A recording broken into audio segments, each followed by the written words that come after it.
ସାଙ୍ଗମାନେ ଜାପାନ ଏକ developed country ଏବଂ ଏଠାରେ ବହୁତ ଇନଭେନ୍ସନ୍ସ ହେଇଛି। ଏଠାକାର ବହୁତ ଗୁଡ଼ିଏ କମ୍ପାନୀ ଦୁନିଆରେ ରାଜ କରୁଛନ୍ତି। ଏହା ଏକ ଛୋଟ ଦେଶ ମାତ୍ର ଦୁନିଆକୁ ବଦଳାଇବାରେ ବହୁତ ସାହା ହେଇଛି ଜାପାନ। ନମସ୍କାର, ମୁଁ ଜସ୍ମିନ ସ୍ୱାଗତ କରୁଛି ଆପଣଙ୍କୁ ଓଡ଼ିଆ ଲବିରେ। ଆଜି ମୁଁ ଆପଣଙ୍କୁ ଟପ୍ 10 ଜାପାନିଜ୍ ଇନଭେନ୍ସନ୍ସ ବିଷୟରେ କହିବାକୁ ଚାହୁଁଛି। ତ ଚାଲନ୍ତୁ ଆରମ୍ଭ କରିବା ଆଜିର ଏହି ଭିଡ଼ିଓଟି।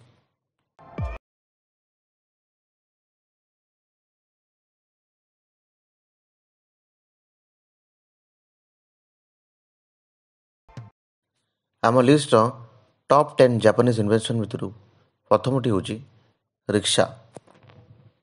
ଇଣ୍ଡିଆରେ ରିକ୍ସା ବହୁତ ଗୁଡ଼ିଏ ଦେଖିବାକୁ ମିଳିଥାଏ। ଏହା ଗରିବ ଲୋକଙ୍କର ପଇସା କମାଇବାର ଏକ ମାଧ୍ୟମ ହୋଇଥାଏ।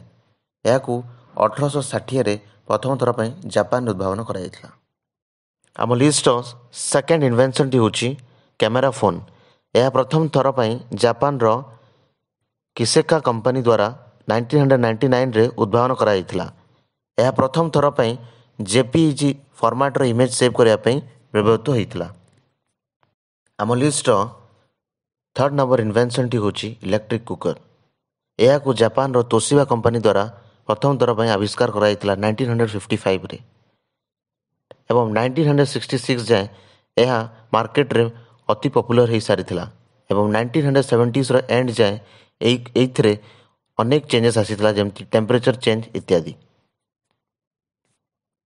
ଆମ ଲିଷ୍ଟର ଫୋର୍ଥ ନମ୍ବର ଇନଭେନ୍ସନ୍ଟି ହେଉଛି କ୍ୟାମକର୍ଡର।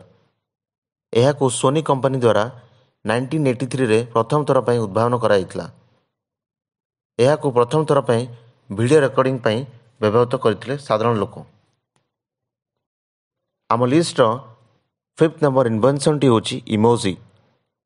ଆପଣମାନେ କୌଣସି ନା କୌଣସି ଅନଲାଇନ୍ ପ୍ଲାଟଫର୍ମରେ ପ୍ରତ୍ୟେକ ଦିନ ଇମୋଜିସ୍ ୟୁଜ୍ କରିଥାନ୍ତି।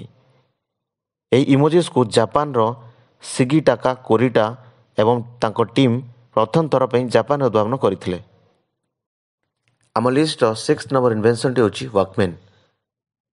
ଏହାକୁ ସୋନି କମ୍ପାନୀ ଦ୍ୱାରା ପ୍ରଥମ ଥର ପାଇଁ 1979ରେ ଆବିଷ୍କାର କରାଯାଇଥିଲା। ଏହି ଆବିଷ୍କାର ପରେ ସାଧାରଣ ଲୋକମାନେ କ୍ୟାସେଟ୍ ଲଗାଇକି ଗାନା ୱାକିଂ କରିକି ମଧ୍ୟ ଶୁଣିବାକୁ ପାଇଥିଲେ। ଆମ ଲିଷ୍ଟର ସେଭେନ୍ଥ ନମ୍ବର ଇନଭେନ୍ସନ୍ଟି ହେଉଛି ମାଇକ୍ରୋ କମ୍ପ୍ୟୁଟର। ମାଇକ୍ରୋ କମ୍ପ୍ୟୁଟର ପ୍ରଥମ ଥର ପାଇଁ ଜାପାନରେ ଉଦ୍ଭାବନ ହୋଇଥିଲା। ତା'ର ନାମଟି ହେଉଛି SWOT SP8008।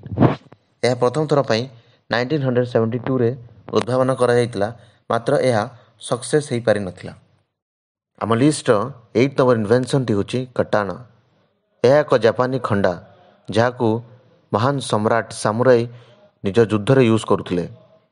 ଏହି କଟାନା 1392ରୁ 1573 ଯାଏଁ ଯୁଦ୍ଧରେ ବ୍ୟବହୃତ ହେଉଥିଲା। ଆମ ଲିଷ୍ଟର ନାଇନ୍ଥ ନମ୍ବର ଇନଭେନ୍ସନ୍ଟି ହେଉଛି ନୋବେଲ। ନୋବେଲ ପ୍ରଥମ ଥର ପାଇଁ ଜାପାନରେ ଲେଖାଯାଇଥିଲା ଏବଂ ଏହାର ଶ୍ରେୟ ଜାପାନୀ ମହିଳା ମୁରାସାକି ଶିକିବୁକୁ ଦିଆଯାଏ। ତାଙ୍କର ପ୍ରଥମ ନୋବେଲଟି ହେଉଛି ଦ ଟେଲ୍ ଅଫ୍ ଗଞ୍ଜାଇ। ଏହାକୁ 11th ସେଞ୍ଚୁରୀରେ ପ୍ରଥମ ଥର ପାଇଁ ଲେଖାଯାଇଥିଲା। ଆମ ଲିଷ୍ଟର ଲାଷ୍ଟ ଏବଂ ଫାଷ୍ଟ ଇନଭେନ୍ସନ୍ଟି ହେଉଛି ମାଇକ୍ରୋଚିପ୍ କାଲକୁଲେଟର। ଏହାକୁ ପ୍ରଥମ ଥର ପାଇଁ ଜାପାନରେ 1970ରେ ଉଦ୍ଭାବନ କରାଯାଇଥିଲା। ତ ସାଙ୍ଗମାନେ, ଏ ହେଉଛି ଆଜିର ଭିଡ଼ିଓଟି। ଆଶା କରୁଛି ଆପଣଙ୍କୁ ଭଲ ଲାଗିଥିବ। ଜାପାନର କେଉଁ ଇନଭେନ୍ସନ୍ ବିଷୟରେ ଆପଣ ଜାଣିନଥିଲେ ଆମକୁ କମେଣ୍ଟ କରିକି କମେଣ୍ଟ ବକ୍ସରେ ଜଣାନ୍ତୁ ଏବଂ ଏହିଭଳି କିଛି ୟୁଜଫୁଲ୍ ଏବଂ ଇନଫର୍ମେଟିଭ୍ ଭିଡ଼ିଓ ଜାଣିବା ପାଇଁ ଆମ ଚ୍ୟାନେଲକୁ ଲାଇକ୍, କମେଣ୍ଟ ଏବଂ ସବସ୍କ୍ରାଇବ୍ କରିନିଅନ୍ତୁ। ଧନ୍ୟବାଦ।